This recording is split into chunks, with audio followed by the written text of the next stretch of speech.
With change comes uncertainty, and in a world that often tells us to control, to fix, or to force clarity, we're rarely taught how to hold steady when life reshapes itself around us. But change is a constant, whether it's a shift in career, relationships, identity, health, or purpose. Transformation is part of being alive. So how do we move through change without losing our peace? How do we navigate the unknown without abandoning ourselves? Let's explore that together. First, let's acknowledge the nervous system's reaction to change. Change is perceived as a threat by the nervous system, not necessarily because it is dangerous, but because it's unfamiliar. And the human brain is wired to prefer the familiar, even if that familiar isn't serving us. So if you're feeling anxious, foggy, numb, or reactive during a life shift, it's not a sign you're broken. It's a sign your system is trying to protect you. Your amygdala, the brain's alarm system, is scanning for threats. Your prefrontal cortex, the part that helps you reason and plan, may temporarily go offline under stress. So step 1 is, normalize your response.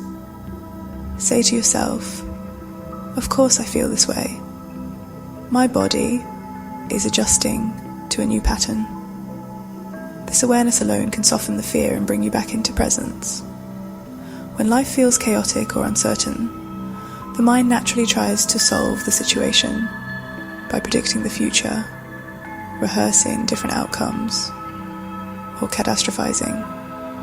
That being said, when everything external feels like it's shifting, anchor into the one thing that's always with you, your body, your breath, your heartbeat, the feeling of your feet on the ground.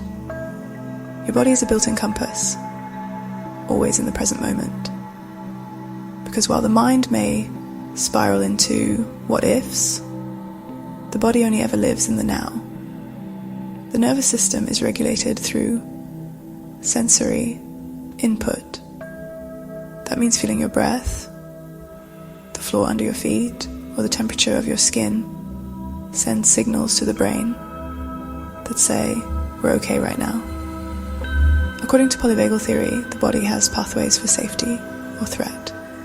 When you engage the body through slow breath and grounding, you activate the ventral vagal state, a state of calm, connection, and clarity. Staying in your body builds interoceptive awareness, the ability to feel your internal signals, which improves emotional regulation and helps you make wiser decisions through change. Take a moment with me. Breathe in deeply. Exhale slowly. Feel the ground beneath you. That's your anchor. Return to it again and again. Every time you feel overwhelmed, ask, where is my breath? Where is my body? Peace doesn't mean nothing is changing. Peace means you're present through the change. And when your nervous system feels anchored, your mind doesn't have to race to find control. You feel safer to stay present and open to what's unfolding. Soften the need to know everything. One of the biggest sources of stress during a time of change is the belief that we must figure everything out immediately. Change often triggers a deep craving for control. We think if we can just figure it all out, we'll feel safe. We pressure ourselves to have the perfect plan, the clear answer, the right next step. But truthfully, wisdom often unfolds gradually. And real peace doesn't come from having all the answers. It comes from being okay without them. Sometimes the clarity only comes after we take the first step, not before. So instead of demanding certainty, ask, what feels true just for today? What's one small action I can take that honors me right now? Peace is found in micro moments. not in controlling everything, but in building trust with yourself, moment by moment. The prefrontal cortex, responsible for decision-making and future planning, doesn't function well under pressure. If you're forcing yourself to figure everything out while dysregulated, you're actually impairing your clarity. In periods of transition, you're in a liminal space, not quite where you were, not yet where you're going.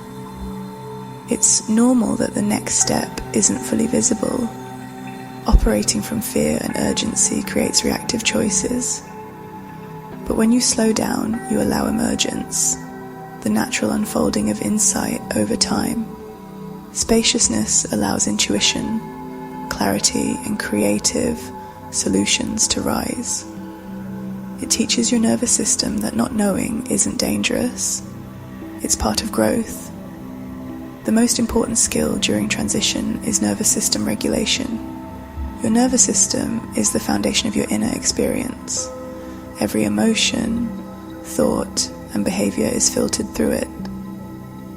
When change activates your fight, flight, freeze response, your system goes into survival mode, and peace becomes impossible to access unless you learn to regulate. That means you must learn to create moments of calm inside your body, even if life feels uncertain outside of it.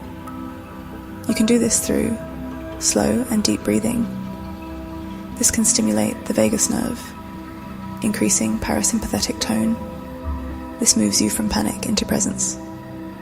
Also, touch and movement release oxytocin and serotonin, hormones that calm the body and create emotional safety. Journaling and verbal processing engage the left brain, bringing logic and language to emotional overwhelm, helping you connect to your emotional state.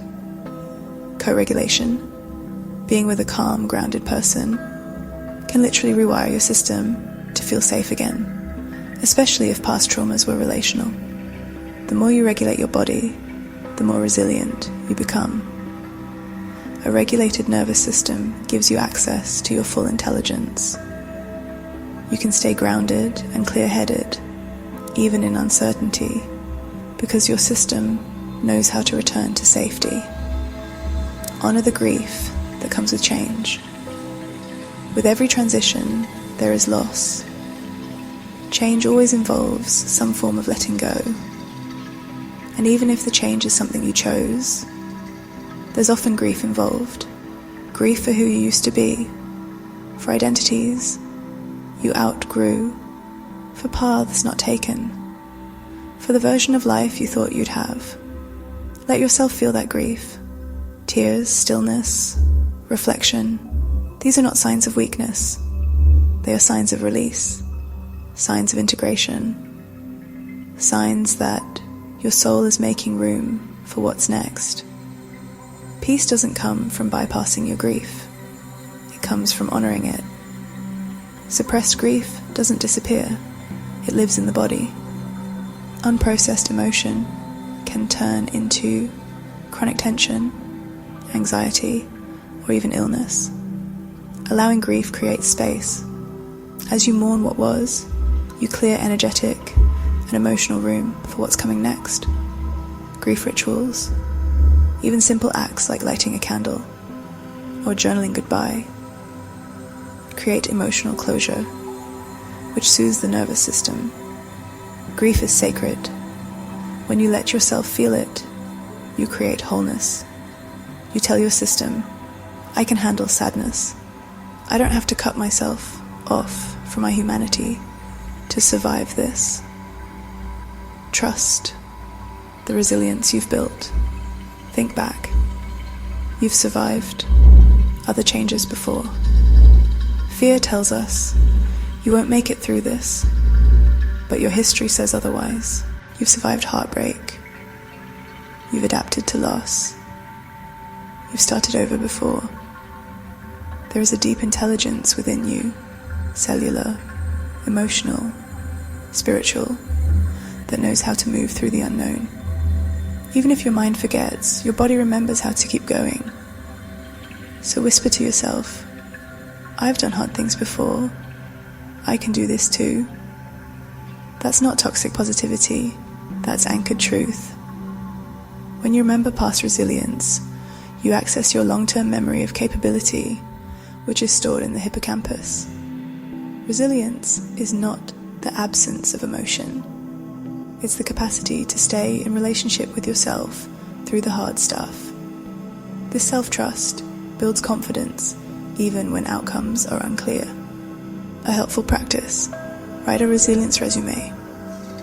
List out every hard thing you've overcome. Read it when your mind tells you you can't do it again. When you trust your ability to recover, you stop trying to avoid discomfort at all costs. You become more courageous, more grounded, and more open to possibility.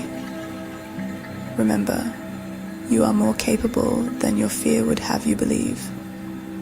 So what does it really mean to not lose your peace? It doesn't mean you're always calm. It doesn't mean you never doubt or fear. Peace is your relationship to life. It's not about perfect conditions. It means you create a sense of inner safety, no matter what's happening externally.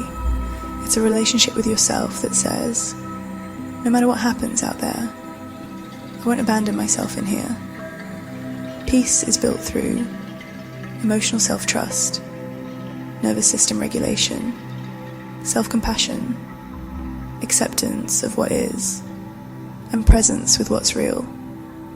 Inner safety helps you stay emotionally regulated in a world that's unpredictable.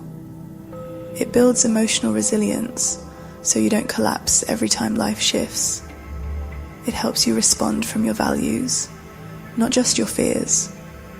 Inner safety sounds like, I may not have control, but I trust myself to respond. I know how to come back to center. I am here for me, no matter what. Peace is not a place you arrive at. It's a muscle you build. And the more you build it, the more gracefully you move through life's inevitable changes. Change may feel like a storm, but you can be the steady shoreline. So if you're in a transition right now, pause, breathe, feel your body, remember what's already within you, and remind yourself, with change comes uncertainty, but also possibility. And you are allowed to walk through that mystery without losing yourself. You're allowed to be both expanding and rooted, both evolving and grounded. That's what real peace looks like. You've got this.